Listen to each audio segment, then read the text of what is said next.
معزز حضرات، بھائیوں، بزرگوں، نوجوان ساتھیوں، اللہ رب ذوالجلال کا بڑا ہی کرم ہوا، اس کا احسان ہے، اس کا کرم ہے۔ مالک نے ہم سب کو جمعہ جیسی مبارک گھڑیاں اللہ ہم سب کی زندگیوں میں نصیب فرمایا۔ مزید پروردگار عالم کا ہم سب پر احسان ہے، اللہ نے ہم سب کو ایک بہت بڑی دولت دی ہے۔ وہ دولت ماہ مبارک کی شکل میں اللہ نے ہم پر پھر سے کرم کیا۔ مالک رمضان المبارک کا تحفہ ہم کو عطا کیا۔ اللہ کرے اللہ ہم سب کو اس ماہ مبارک کی قدردانی نصیب فرمائے۔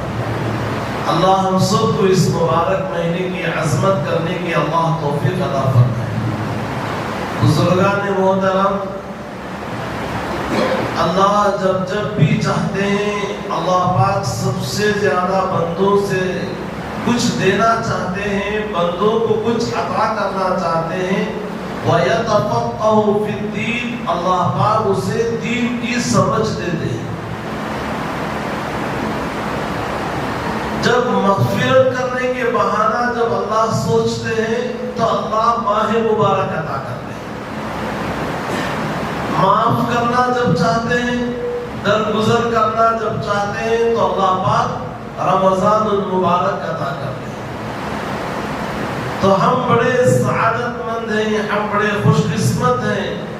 اللہ نے ہم جیسے گناہگاروں کے لیے، خطا کاروں کے لیے، مجرموں کے لیے اللہ نے پھر سے ایک دورہ اللہ نے ماہ مبارک عطا فرمایا۔ اس کو ہم بوجھ نہ سمجھیں، کیا بھی رمضان آگا نا پھر روزے رہنا نا، کیا بھی سحر میں بوجھ تازہ اٹھ جانا، نیندش پوری نہیں ہو رہی ہماری، صبح میں حافظ جانا، نہ تو نیند پوری ہو رہی نہ حافظ چھوٹے تو پریشانی۔ اب رات بھر اگر گھر میں سوئے تو بھیکار ڈالتے ہیں، کیا جی درندر سوئے اس کا سونے کی، جاؤ جی نماز پڑھو بولتے ہیں۔ اس کے لیے وہ مجبوری سے تراویح کو آنا پڑتا۔ جب تراویح میں 20 رکعت میں کھڑے ہو کر پڑھنا ایک پریشانی۔ میرے بھائیوں، اس کو کبھی بوجھ نہ سمجھیں۔ آپ یہ نہ سوچیں اللہ نے ہمارے اوپر لاگو کیا ہے، نہیں میرے بھائیوں، اس سے پہلے جو امت آئی ہے اس امت کو بھی اللہ پاک نے کچھ نعمتیں دی ہیں، کبھی روزے کی شکل میں، کبھی نماز کی شکل میں، کبھی زکوٰۃ کی شکل میں، کبھی اللہ کی حمد و ثنا کی شکل میں۔ ان تمام امتوں کو الگ الگ چیزیں ملی، لیکن اس امت محمدیہ صلی اللہ علیہ وسلم کو فخر دو عالم حضرت رسول پاک صلی اللہ علیہ وسلم کی برکت سے، آپ کے صدقے سے اللہ نے ہمیں ماہ مبارک عطا فرمایا ہے۔ کیسے ہم عظیم انسان ہیں، عظیم پیغمبر کی عظیم امت ہیں، ہم وہ مبارک ہستی پیغمبر کے بابرکت امتی ہیں ہم۔ افسوس کہ ہمیں اپنا مقام معلوم نہیں ہوا، اپنی ویلیشن ہمیں معلوم نہیں ہو رہی ہے، ہم کیا ہیں۔ اللہ فرماتے ہوا جتباکم، اللہ فرماتا ہم نے تم کو چوز کیا ہے، ہم نے آپ کا انتخاب کیا ہے۔ یہ کب آئیں گے، یہ کب نہیں آئیں گے، اس نعمت کی قدر اگر ہم حقیقت میں ڈھونڈیں، تلاش کریں تو معلوم ہو جائے گی، ورنہ موت کے بعد ہمیں معلوم ہوگی ہم کیا تھے کریں۔ اس لیے میرے بھائیوں، اللہ کرے موت سے پہلے ہمیں سمجھ میں آ جانے کی اللہ توفیق عطا فرمائے۔ تو میرے بھائیوں، اللہ نے پھر سے ماہ مبارک عطا فرمایا۔ اس ماہ مبارک کو ہم کیا کریں، اور خوشی کے ساتھ، محبت کے ساتھ اس کا استقبال بھی کریں اور اس کو ادا کرنے کی کوشش بھی کریں۔ ماہ مبارک کی عظمتیں، اس کی فضیلتیں احادیث میں بھری پڑی ہیں۔ قرآن مجید میں اللہ خود بیان فرماتا ہے شہر رمضان الذی انزل فیہ القرآن، ارے یہ وہ مہینہ ہے جس مہینے میں ہم نے قرآن مجید کو نازل کیا، قرآن مجید کو اتارا اس مہینے میں۔ انزل فیہ القرآن ھدی للناس، کس کے لیے ہے؟ اور مخلوق، بیلوں کے لیے، جانوروں کے لیے، چرند پرند کے لیے۔ اللہ فرماتے ہیں ھدی للناس، یہ تو ہدایت کس کے لیے ہے؟ للناس، لوگوں کی ہدایت کے لیے ہم نے نازل کیا۔ وَبَيِّنَاتٍ مِّنَ الْهُدَى وَالْفُرْقَانِ، اور یہ امتیازیت کرنے والی ہے، یہ ڈیوائڈ کرنے والی ہے حق اور باطل کے درمیان۔ وہ کون سی کتاب؟ ھدی للناس وَبَيِّنَاتٍ مِّنَ الْهُدَى وَالْفُرْقَانِ، قرآن مجید کا دوسرا نام فرقان بھی ہے۔ تو میرے بھائیوں، ہمیں چاہیے اس ماہ مبارک کو اللہ نے اپنے طرف جو منسوب کیا ہے اس مہینے کی ہم ادب احترام کریں۔ اب اس مہینے میں ہم کیا کرنا چاہیے، کیا نہیں کرنا چاہیے، ہم سب کے سامنے کھلی کتاب کی طرح آیا ہے، روشے روزہ اور روشے روشن کی طرح آیا ہے، کھلا ہوا ہے، ہم اس کو سمجھ سکتے ہیں۔ تو میرے بھائیوں، ایک صحابی حضرت رسول پاک صلی اللہ علیہ وسلم کی خدمت میں آئے، آ کر عرض کیا اللہ کے نبی صلی اللہ علیہ وسلم، میں رمضان المبارک کا مہینہ پایا، اگر پانے کے بعد میں اس میں روزے رکھوں، اس میں تلاوت کروں، اس کی رات یعنی قیام اللیل جسے ہم تراویح کہتے ہیں، تراویح کی نماز پابندی کے ساتھ پڑھتا رہوں، اور اس میں زکوٰۃ بھی دوں، اور اس میں صوم و صلات کی پابندی کر کے میں یہ سب کرنے کے بعد اللہ مجھے کیا دے گا؟ ہم سب کے بھی ذہنوں میں یہ سوال ہے، ہم سب کرتے ہیں اللہ اس کو ہم کو کیا دیں گے کر۔ 1400 سال پہلے حضرات صحابہ نے سوال کیا حضرت رسول پاک صلی اللہ علیہ وسلم سے، میرے اور آپ کے آقا، غریبوں کے غمخسار، یتیموں کے ماوا و ملجا، ساقی الکوثر، شافی محشر، آمنہ کے لال، میرے اور آپ کے آقا حضرت رسول پاک صلی اللہ علیہ وسلم نے فرمایا، اور صحابی پوچھنے لگے تو آپ نے کیا جواب فرمایا؟ صحابی فرماتے ہیں رات کی عبادت کروں میں، دن کا روزہ رکھوں، پورے جس طرح رمضان میں ادا کرنے کی جو چیزیں ہیں اس پر مکمل عمل کروں۔ حضرت رسول پاک صلی اللہ علیہ وسلم نے فرمایا من النبیین والصدیقین والشہداء، تمہارا شمار صدیقین کے ساتھ ہوگا، شہداء کے ساتھ ہوگا، جن پر ہم نے انعام اتارا ہے ان لوگوں میں تمہارا شمار ہوگا۔ اب وہ صحابی رسول صلی اللہ علیہ وسلم خوش ہونے لگے، کیوں نہ خوش ہوتے، ان کو تو آخرت درکار تھی، کیوں نہ خوش ہوتے، انہیں جنت کی طرف تھی، کیوں نہ خوش ہوتے، انہیں خدا کی ملاقات کا شوق تھا۔ اسی لیے میرے بھائیوں، ہمیں چاہیے اس ماہ مبارک اگر ہم پائیں، سب سے پہلے اللہ نے اس مہینے کو تقسیم کر دیا، 12 مہینوں میں ایک مہینہ دیا، وہ برکت والا مہینہ۔ اب یہ برکت والے مہینے میں بھی اللہ نے ڈیوائڈ کیا ہے، تقسیم کیا ہے، 10 دن میں یہ ملے گا، 10 دن میں وہ ملے گا، 10 دن میں یہ ملے گا۔ پھر کیا ملے گا؟ 10 دن پہلا عشرہ ہے، اللہ کے نبی حضرت رسول پاک صلی اللہ علیہ وسلم فرماتے ہیں رمضان کا پہلا عشرہ 1 روزے سے لے کر 10 روزے تک اللہ کے نبی علیہ السلام نے اس کو تقسیم کیا۔ پہلا عشرہ اللہ کی رحمت ہے۔ اللہ کی رحمت کیسے آئے گی؟ اللہ کی رحمت کو ہم پانے کی کوشش کریں، بار بار دعا کریں، یا اللہ آپ اپنی رحمت ہم پر عطا فرمائیے، آپ اپنی رحمت کی چادر میرے بچوں پر، میری بیوی پر، میری ماں پر، میرے بہنوں پر، میرے خاندان والوں پر، میرے آنے والے نسلوں پر، ہمارے پڑوسیوں پر، ہمارے گاؤں والوں پر اللہ سے مانگا کریں۔ اللہ کی رحمت بہت وسیع ہے، اللہ کی رحمت کا جو سمندر ہے، اللہ اکبر۔ میرے بھائیوں، آپ دنیاوی سمندر جا کر دیکھو، دنیا کے سمندر کو آپ نظارہ کرو، جا کر دیکھو اللہ کی قدرت کو، ایسا لگتا ہے کوئی کنارہ نہیں ہے اس کا، دور دور تک پانی ہی پانی نظر آتا ہے، ایسا لگتا ہے آسمان و زمین مل گئے ہیں۔ اللہ قرآن مجید میں فرماتے ہیں ان فی اختلاف اللیل والنہار والفلک التی تجری فی البحر، اللہ پاک بحر کا تذکرہ فرمائے، جا کر تو دیکھو سمندر میں کتنا پانی ہے، کتنی بڑی بڑی لہریں آتے ہیں، کیا اس پانی کے اندر تلاطم ہے، دیکھنے کے لیے اچھا لگتا ہے، اور اس کے نظارے جب دیکھو گے بے ساختہ تمہاری زبانوں سے نکلے گا اللہ اکبر یا سبحان اللہ نکلے گا۔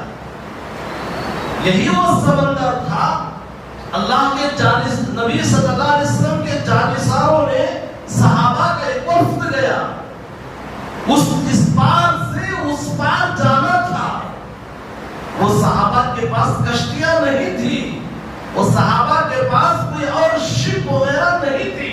اب صحابہ نے سوچا ہم کیا کریں، کیا کرنا چاہیے، دشمن اس پار ہے، اس سے مقابلہ کرنا ہے، صرف حق و باطل کی خاطر، اللہ کی رضا کی خاطر ان سے مقابلے کے لیے چلنا ہے۔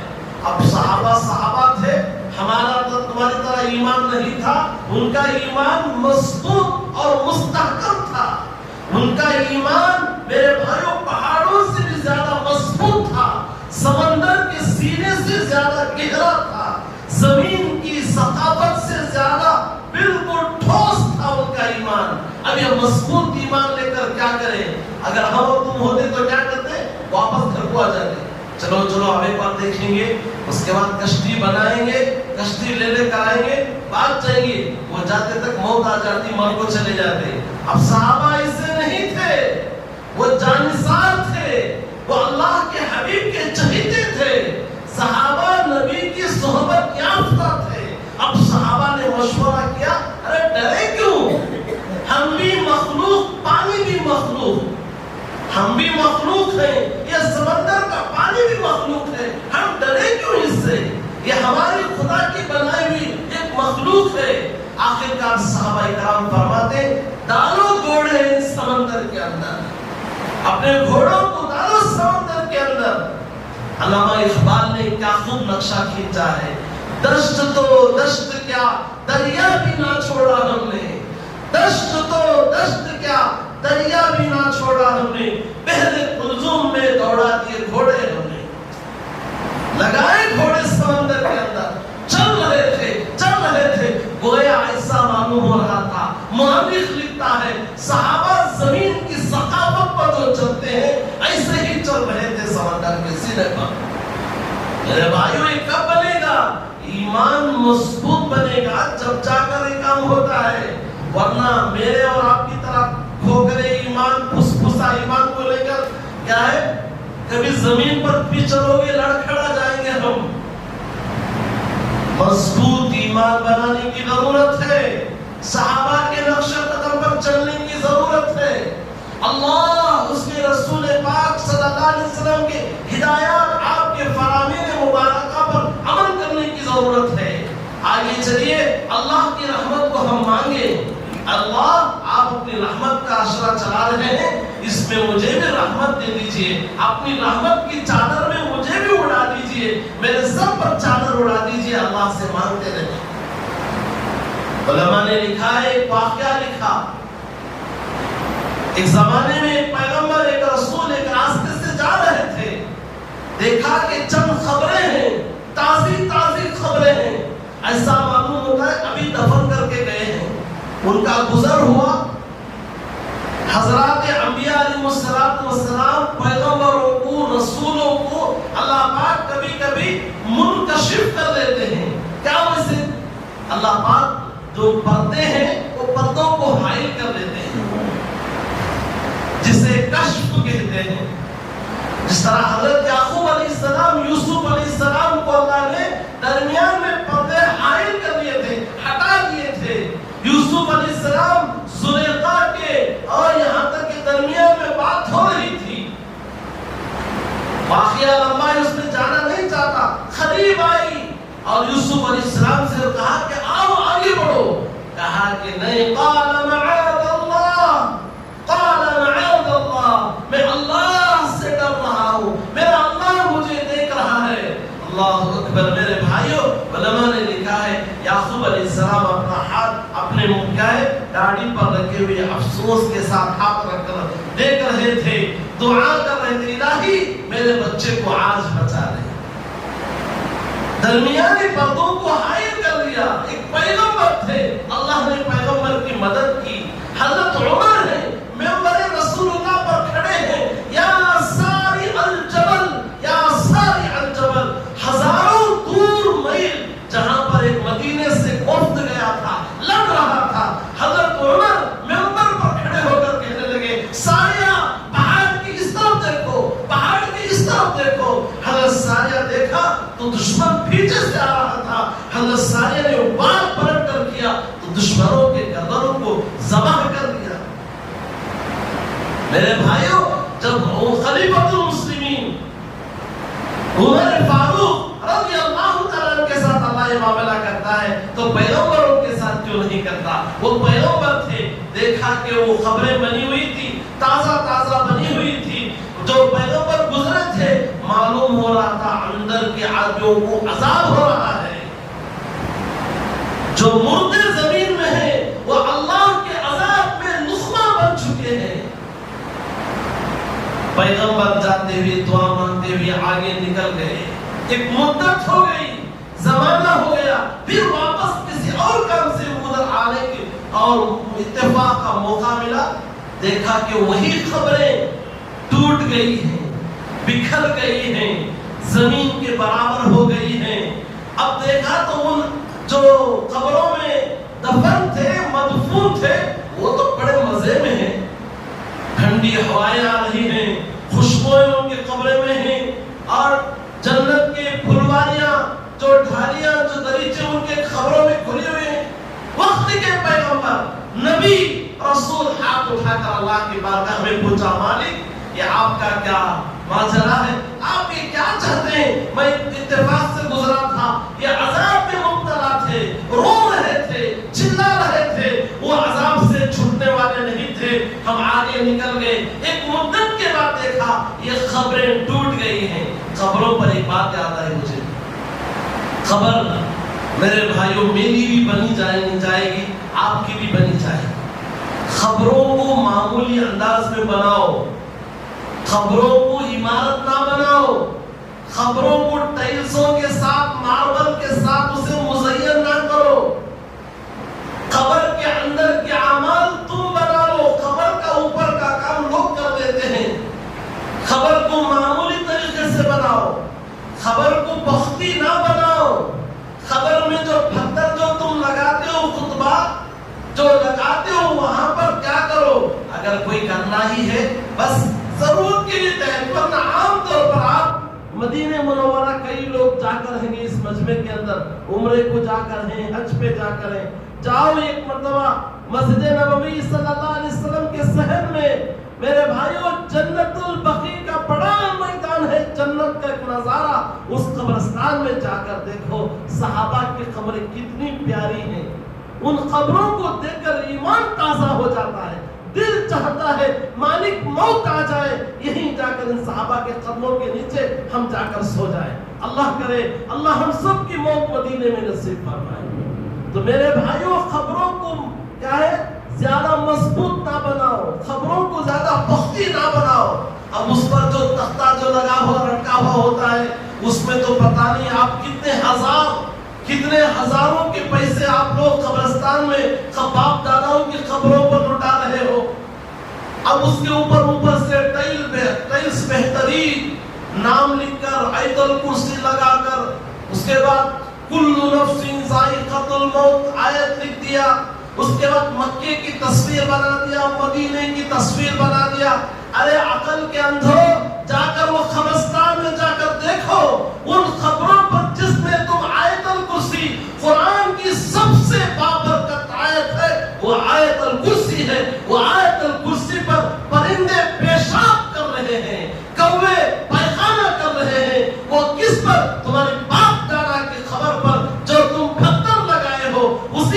پتھر کے اوپر پرندے کو کیا پتا، جانوروں کو کیا پتا، وہ تو آتے ہیں، بیٹھتے ہیں، بیٹھ کر پیشاب خانہ کر کے چلے جاتے ہیں۔ بتاؤ جس کو تم دفن کیے ہو اس کو تم عذاب سے مکتی نہیں کر رہے ہو، عذاب سے بچا نہیں رہے ہو، اوپر جا کر دعا کرتے ہو ابا کی مغفرت کر دے، اماں کی مغفرت کر دے، لگایا ہے آیت الکرسی، لگایا ہے مکی کی تصویر، لگائے ہو مدینے کی تصویر، اس میں پیخانہ لگ رہا ہے۔ بتاؤ جب مکے کی تصویر پر پیخانہ پڑے، مدینے کی تصویر پر پیشاب پڑے، بولتے ہوئے مجھے ڈر لگ رہا ہے۔ میرے بھائیوں، قرآن کی وہ مقدس آیت پر جب غلاظت مٹی پڑ رہی ہو اور میرے بھائیوں تمہارے باپ دادا کی مغفرت ہوگی، تم خود ٹھنڈے دل سے سوچ کر دیکھو، قرآن کی تمہارے باپ کی خبر کے اوپر بے ادبی قرآن کی ہو رہی ہو، مکے کی بے حرمتی ہو رہی ہو،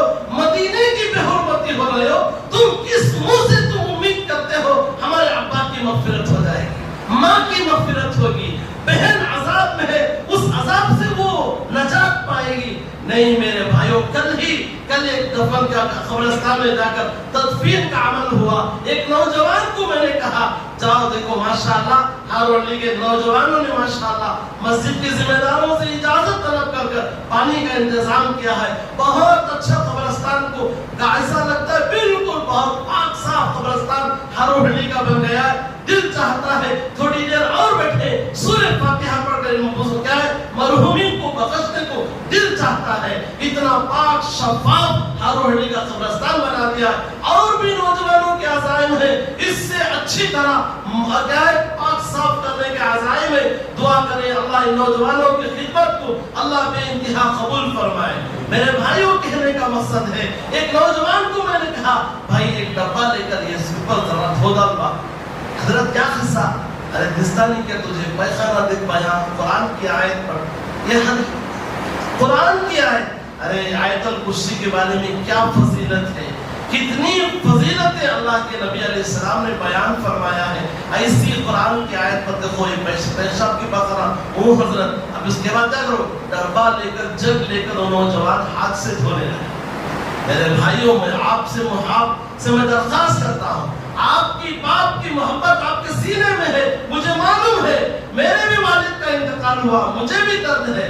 آپ کی ماں بہن دنیا سے جانے کا صدمہ ضرور ہے، ہونا چاہیے، لیکن اس چیز پر یہ نہیں کہ ماں کی قبر کو عمارت بنا دو، ماں کی قبر پر قرآن کی آیت لکھ کر اس کی بے حرمتی کرو۔ آج آپ جتنے بیٹھے ہیں سب توبہ کریں، عزم کریں، الہی آئندہ ایسا کام میں نہیں کروں گا، ارادہ کریں گے انشاءاللہ، اللہ عمل کی توفیق عطا فرمائے۔ تو بہرحال وہ پیغمبر گزرے، واپس آنے پر دیکھا عذاب چھٹ گیا ہے، نجات پا گئے ہیں، مردے مزے میں ہیں۔ پیغمبر نے دعا کی مالک سے، یا اللہ یہ کون سا عمل تھا ان کو عذاب ہٹ گیا۔ اللہ پاک فرماتے ہیں سنو مضبوط خبر بنانے والوں سنو، اللہ پاک کی طرف سے حکم ہوا میرے پیغمبر یہ خبر جب دفن کی جا چکی تھی مضبوط تھی، لیکن آنے والا نہیں، جانے والا نہیں، اس کو عمارت بنانے والا نہیں، جتنا جلد خبر زمین کے برابر ہو جائے گی اللہ کی رحمت متوجہ ہوگی، اللہ اس کی مغفرت کر دیتے ہیں۔ تم چاہتے نہیں ہو کہ باپ کی قبر ختم ہو جائے، بکھر جائے، زمین کے برابر ہو، جتنا جلد میرے بھائیوں زمین کے برابر ہوتی ہے اللہ پاک اس کی جلد مغفرت فرما دیتے ہیں، اللہ کی رحمت اس کی طرف متوجہ ہوتی ہے۔ بہرحال میرے بھائیوں یہ جو عشرہ گزر رہا ہے وہ رحمت کا عشرہ ہے۔ طلحہ بن عبید اللہ رضی اللہ تعالیٰ عنہ روایت کرتے ہیں ایک صحابہ کے نبی علیہ السلام کی خدمت میں آئے، کہا کہ اللہ کے نبی آپ کی خدمت میں دو نوجوان آئے تھے، ایک آیا اور کلمہ پڑھ کر چلا گیا، پھر اور ایک آیا وہ بھی کلمہ پڑھ کر چلا گیا، ایک بڑا مجاہدہ کرنے والا تھا، ان میں سے ایک شہید شہادت کا جام نوش کر کے دنیا سے چلے گئے، اور ایک سال بعد ایک صحابی وہ دنیا سے چلے گئے۔ میں نے خواب میں دیکھا تو ایک صحابی جو شہادت کا جام پیے ہیں، شہید ہوئے، وہ وہیں کھڑے ہیں، ایک سال بعد جو بعد میں انتقال ہوا ان کو فرشتے آئے، ہاتھ پکڑ کر اندر لے کر چلے گئے، اس کے بعد وہ شہید کو لے کر گئے۔ مجھے تعجب ہوا، شہید کا مقام زیادہ ہے، مرنے والے کا مقام اتنا نہیں ہے، میں فوراً کیا کیا، صبح میں اٹھا، یہ خواب کی تعبیر لوگوں میں پھیلتی گئی، سب کو تعجب ہونے لگا، کانوں کان حضرت رسول پاک صلی اللہ علیہ وسلم تک چلی گئی۔ آقا علیہ السلام سے پوچھا، اللہ کے نبی یہ ماجرا سمجھ میں نہیں آ رہا ہے، شہید کا مقام تو زیادہ ہے لیکن ایک صحابی بعد 1 سال انتقال ہوئے، ان کا مقام زیادہ ہو گیا، وہ پہلے جنت میں گئے بعد میں یہ جنت میں گئے، کیا اس کا ماجرا ہے، کیا اس کا تذکرہ ہے، آپ اس کی وضاحت فرما دیں۔ حضرت رسول پاک صلی اللہ علیہ وسلم نے فرمایا، میرے صحابی عبداللہ ابن عبید اللہ، تمہیں معلوم نہیں ہے جو بعد میں 1 سال انتقال ہوا وہ تو 1 سال عبادت کی، ان کو یہ رمضان المبارک ملا، یہ رمضان المبارک مکمل ملا ہے، 30 روزے، تراویح، اس کی ذکر، اس کی عبادت، اعتکاف اور اس کے جدوجہد، یہ تمام چیزوں کی برکت سے وہ کیا کیے، وہ شہید کے مقام سے آگے بڑھ گئے، وہ جنت کے زیادہ پہلے مستحق ہوئے۔ اس لیے میرے بھائیوں، ہمیں چاہیے یہ ماہ مبارک کو ایسے ہی نہ اڑاؤ، غفلت میں نہ نکالو، یہ رمضان المبارک ہے، اس کی تراویح، اس کا روزہ اور اس کی عبادت کو معمولی انداز سے نہ نکالو، اس کو خوب ادب احترام کے ساتھ نکالیں گے۔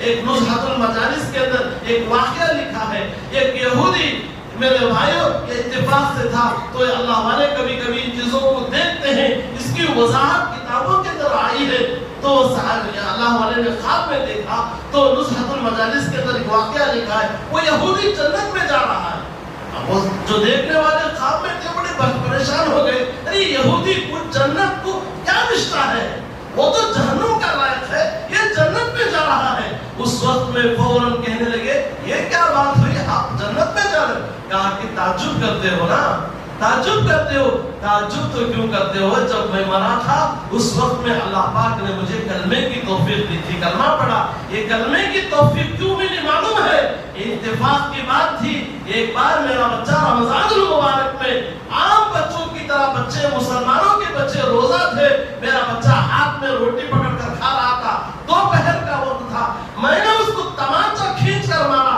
تھپڑ مارا، کہا بیوقوف نادان، رمضان المبارک معلوم نہیں تجھے، مسلمانوں کے بچے روزہ رکھتے ہیں، رمضان میں تو روزے کی حالت میں بچے رہتے ہیں، ان کے سامنے تو روٹی چباتا ہے۔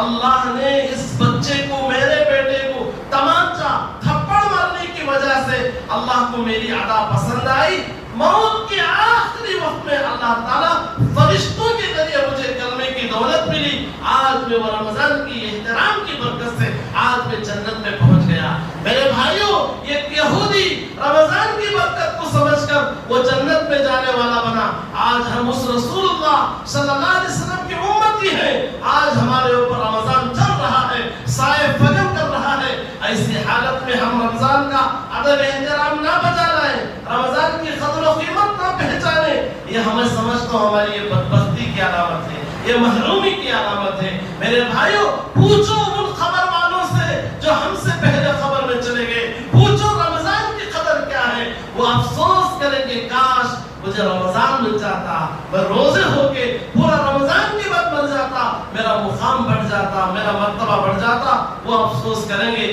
اس لیے میرے بھائیوں، آپ تمام اللہ سے درخواست کرتا ہوں، جو رمضان شروع ہو کر دوسرا روزے میں ہم داخل ہو چکے ہیں، پہلا عشرہ گزر رہا ہے، رات کی عبادت کو معمولی نہ سمجھیں، تراویح کی نماز ہے، اس کے بعد فرائض ہیں، نوافل ہیں، سنتیں، پورا اہتمام کریں، دعاؤں کا اہتمام کریں، دعاؤں قبول ہونے کا خاص محل ہے رمضان کی ہر پہر میں اللہ دعائیں قبول فرماتے ہیں، رو کر مانگو، اپنے بچوں کو بٹھا کر دعائیں کرو، کبھی چھوٹے چھوٹے بچے رہتے ہیں، ابھی ہمارے قریب میں ایک شیخ آئے تھے، حضرت مولانا اسعد صاحب، اور جو جون پوری کے ماشاءاللہ بڑے بزرگ، 4 سلسلوں سے حضرت کو بیعت حاصل ہے، گزشتہ جمعہ ہماری ہاروہٹی کی مسجد میں تھے، اللہ پاک نے حضرت کو مرتبہ مقام عطا فرمایا ہے، دعا کریں ایسے بزرگوں کا سایہ ہمارے سروں پر تاجر قائم فرمائے۔ حضرت نے کہا رمضان المبارک کا مہینہ اپنے بچوں کو بٹھا کر جب تم دعا کرو،